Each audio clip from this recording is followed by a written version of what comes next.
they do not explicitly mention penalties for lying. However, the focus on evidence integrity implies that any attempt to fabricate or misrepresent information would be against their ethical standards. Hey, welcome back, everybody. Jeff Frick here, coming to you from the home studio.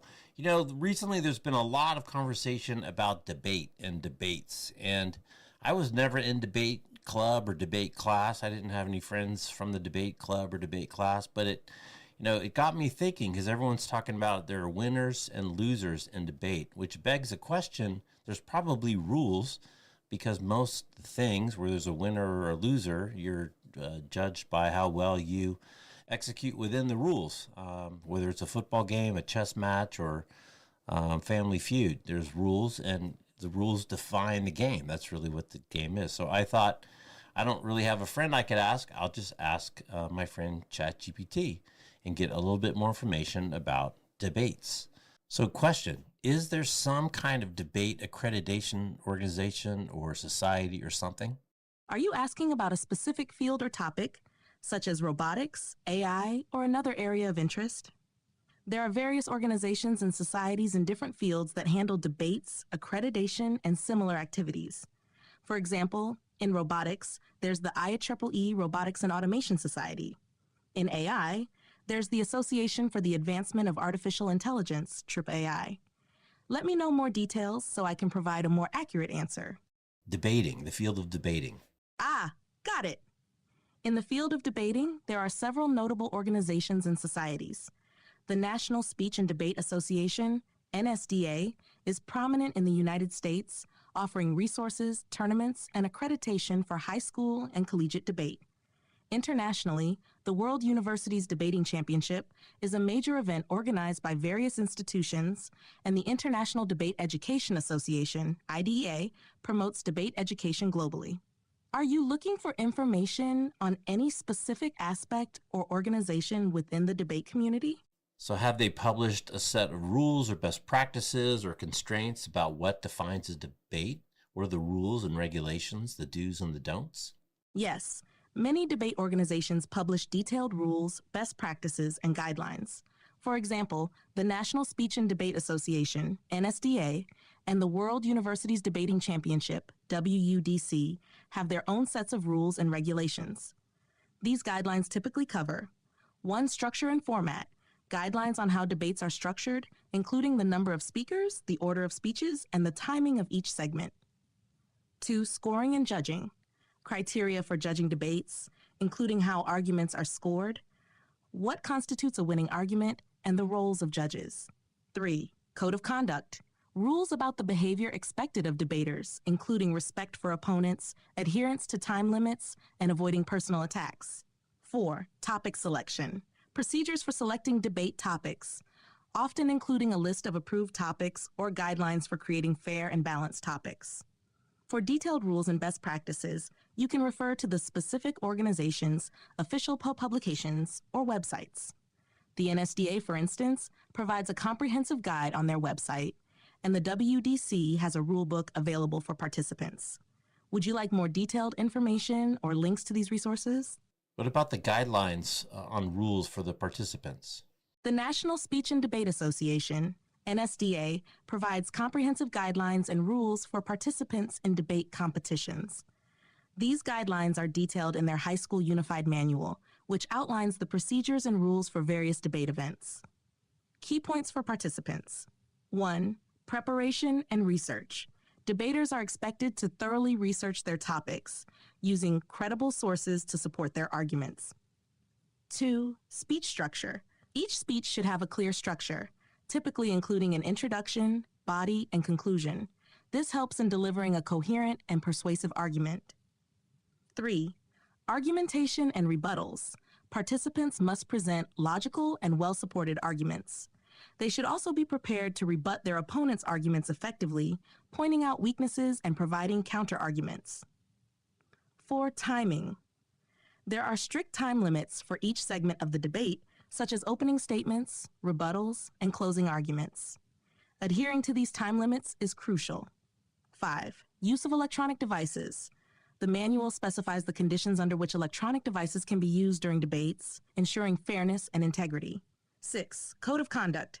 Debaters are expected to maintain respectful conduct, avoid personal attacks, and follow the ethical guidelines set by the NSDA. 7. Event-specific rules. The NSDA outlines specific rules for different debate formats, such as Lincoln Douglas, policy debate, public forum, and others. Each format has unique requirements regarding speech order, content, and judging criteria. For a detailed look at all the rules and guidelines, participants can refer to the High School Unified Manual on the NSDA website. This manual includes everything from event procedures to rules on evidence violations and tournament operations. Is there any rule specifically on lying in a debate? The National Speech and Debate Association, NSDA, does indeed have guidelines regarding the integrity of evidence used in debates. According to their rules, debaters must provide proper citations for all evidence presented, which includes the author's last name and the year of publication. Participants are required to present the full source upon request, ensuring that all evidence used is credible and traceable. This helps to maintain honesty and accountability in debates. While the NSDA's rules emphasize the accurate presentation and citation of evidence, they do not explicitly mention penalties for lying. However, the focus on evidence integrity implies that any attempt to fabricate or misrepresent information would be against their ethical standards and could be addressed by judges as a serious infraction. For more detailed guidelines, you can refer to the NSDA's official manuals and resources on their website. What is the penalty to the speakers in the debate when they don't follow the rules? In the realm of competitive debate, particularly under the guidelines set by the National Speech and Debate Association, NSDA, there are specific consequences for not adhering to the rules. Here are some typical penalties that debaters might face. 1. Deduction of points. Judges may deduct points from the speaker's score if they fail to follow the rules, such as not providing proper citations for evidence or not adhering to time limits. 2. Disqualification. In severe cases, such as deliberate falsification of evidence or repeated violations, debaters or teams may be disqualified from the round or even the entire tournament. 3. Loss of round. If a rule violation significantly impacts the fairness or integrity of the debate, judges might award the win to the opposing team, effectively causing the violators to lose the round. 4. Verbal warnings. For minor infractions, judges may issue a verbal warning to the debaters, advising them to correct their behavior in future rounds. The NSDA emphasizes the importance of integrity and adherence to rules to maintain the educational value and fairness of debates. Detailed procedures for handling rule violations, including evidence violations, are typically outlined in the NSDA's High School Unified Manual and other official documents.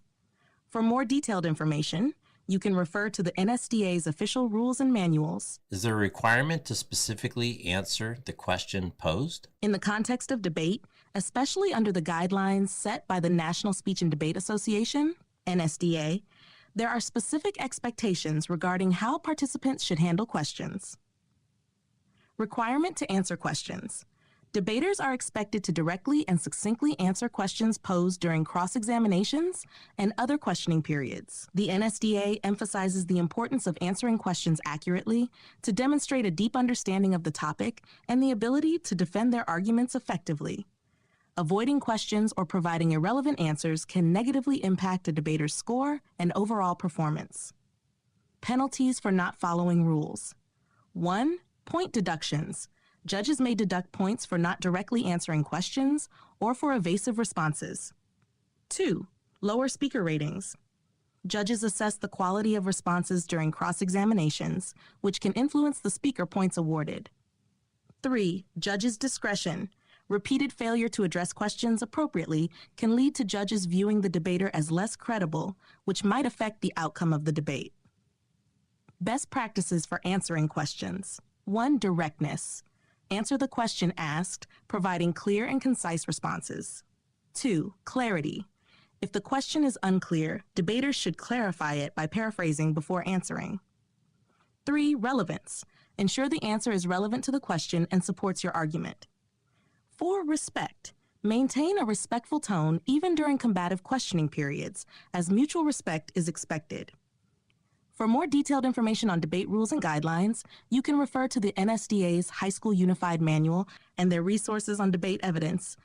This comprehensive approach ensures debates remain structured, fair, and educational, promoting critical thinking and effective communication skills among participants. What are the moderator's responsibility to make sure that participants follow the rules? In debate competitions, moderators or judges play a critical role in ensuring that participants follow the rules and maintain the integrity of the debate. Here are some key responsibilities of moderators. Responsibilities of moderators. 1. Rule enforcement. Adherence to rules. Moderators must ensure that all debaters adhere to the established rules and guidelines, including the proper use of evidence, timing of speeches, and conduct during cross-examinations. Penalties for violations.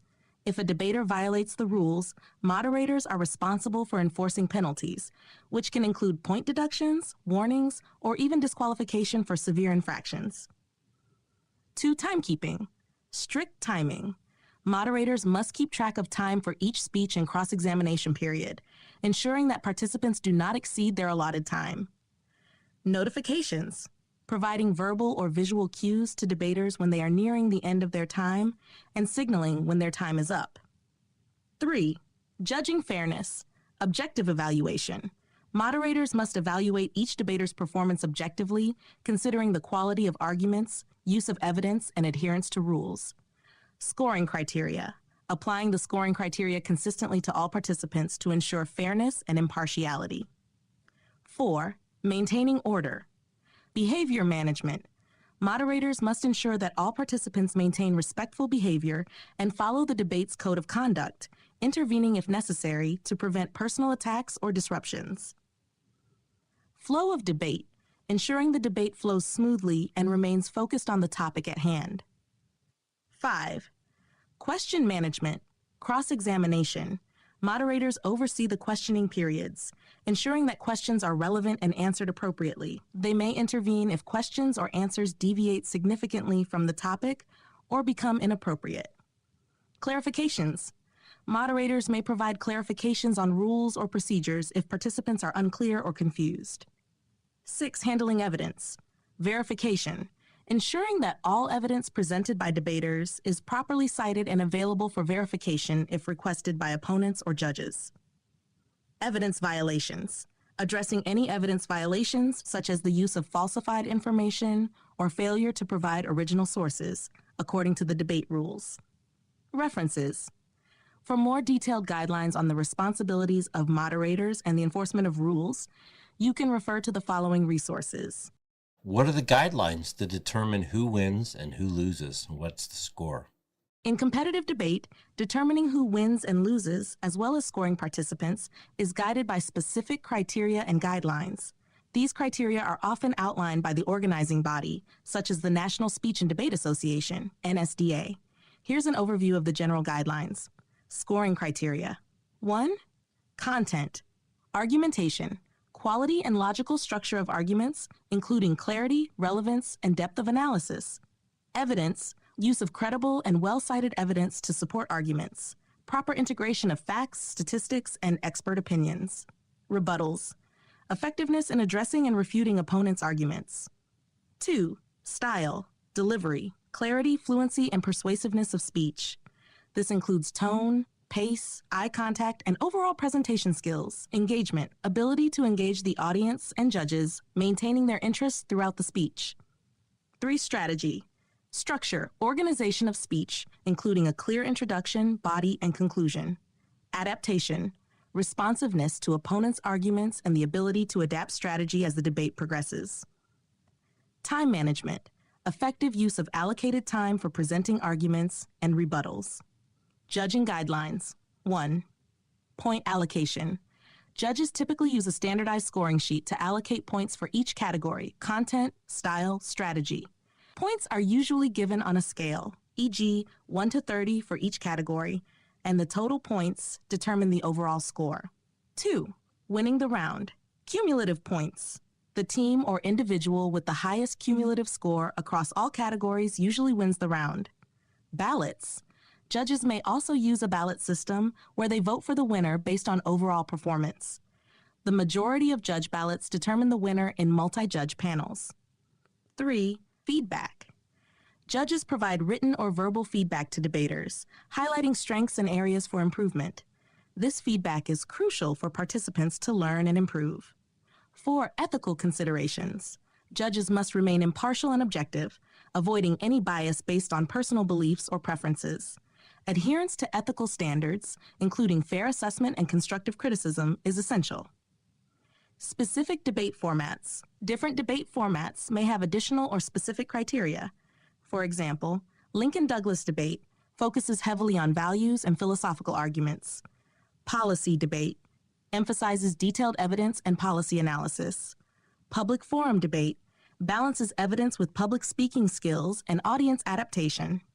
For detailed guidelines, you can refer to the NSDA's official manuals and resources, NSDA Rules and Manuals, High School Unified Manuals, Debate Evidence Guide. These resources provide comprehensive details on scoring, judging criteria, and the responsibilities of moderators and judges in ensuring fair and effective debate competitions. That sums up kind of what the rules are, what the objectives are, what the responsibilities are, which then kicks out a score, and somebody wins or loses based on the judges, based on the score.